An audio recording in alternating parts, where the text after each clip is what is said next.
Hello again, and let's continue our discussion about adjectives and adverbs.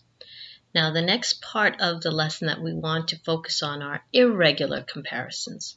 So words that don't follow the pattern of adding er, est, or using more or most to form the comparative or superlative. The examples given here are the same ones in your book, okay?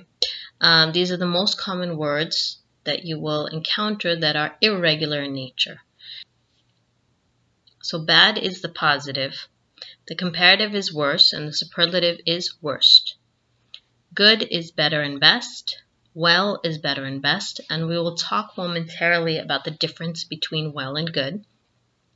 Little when we're talking about the amount of something, not the size of something.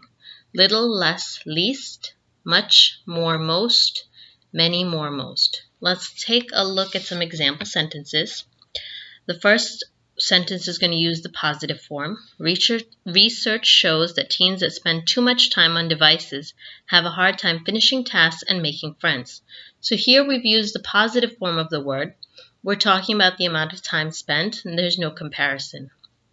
The second sentence says they spend more time on their devices than with their families. So now we're comparing the amount of time they spend on their phones and laptops versus the amount of time they spend with their families. So it is a comparative. Third example, those teens spend most of their free time using some kind of device. This is a superlative because now we're comparing all the different uses of their time, or of their free time actually. Now, I told you we were going to look next at the words well and good, the difference and when to use them. Good is always an adjective, so it is going to be used to describe a noun or a pronoun. And we talked about the two places we find adjectives in sentences. We either find them right before the noun that they're describing, or we find them after a linking verb. In the first sentence, my mom's lasagna is very good. First thing we want to do whenever we look at a sentence is identify the subject and the verb. So this sentence, you have to look really carefully. If you look at the first word, my, it's not the subject of the sentence. It is a possessive pronoun. It's only telling us who something belongs to. The next word, moms, with an apostrophe S. Again, it's not the subject of the sentence, and it's not a plural. There are not several moms. We're only talking about my mom, so one person.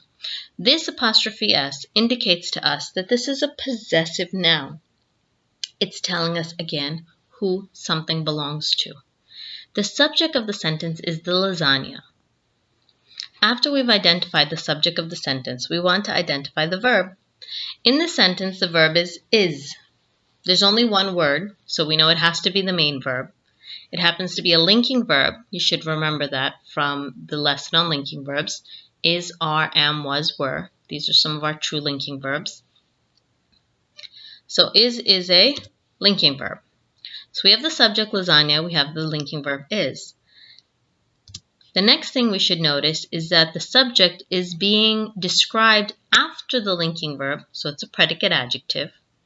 Lasagna equals good. That's how we check and make sure that it is a linking verb and indeed the predicate adjective is describing the subject.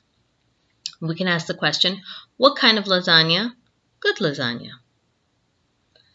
Here we know that good is an adjective because it is describing a noun or a pronoun. Now before we move down to the next sentence, there's one other word we want to identify in this sentence. It's the only one left actually. My mom's lasagna is very good. What is the word very doing in the sentence? What is it describing? It's describing good, how good something is, the extent of the goodness. So a word that describes an adjective is an adverb. Now let's come down to the bottom sentence. Good students often take notes during class. We want to start in the same way. We want to identify the subject of the sentence and we want to identify the verb. Here our subject is students, and if we look at what the students are doing, we see there is an action verb, take. Right, so we have our subject and our verb. Next, we want to see what is the word good doing in this sentence. Good is describing the students. What kind of students? Good students. So here again, it's clear that good is behaving as an adjective. It is describing a noun, which is the subject of the sentence. Now, before we move on to the next part of the lesson, let's take a look at the rest of the words in the sentence. Okay, let's take a look at the word often. Often is describing what? Often is describing take. Students take when? When do they take? Often. Students often take notes during class. Now we remember something about action verbs. Action verbs can either be transitive or intransitive. So let's check if this action verb is transitive or intransitive. Students take what? Notes. There is a direct object in the sentence, so our action verb take is transitive. And the last two words in the sentence you should be able to realize is a prepositional phrase. There's a preposition during, an object of the preposition class. Now the word well can be an adjective or an adverb. Most of the time, well is an adverb. It is describing the verb of the sentence. Okay?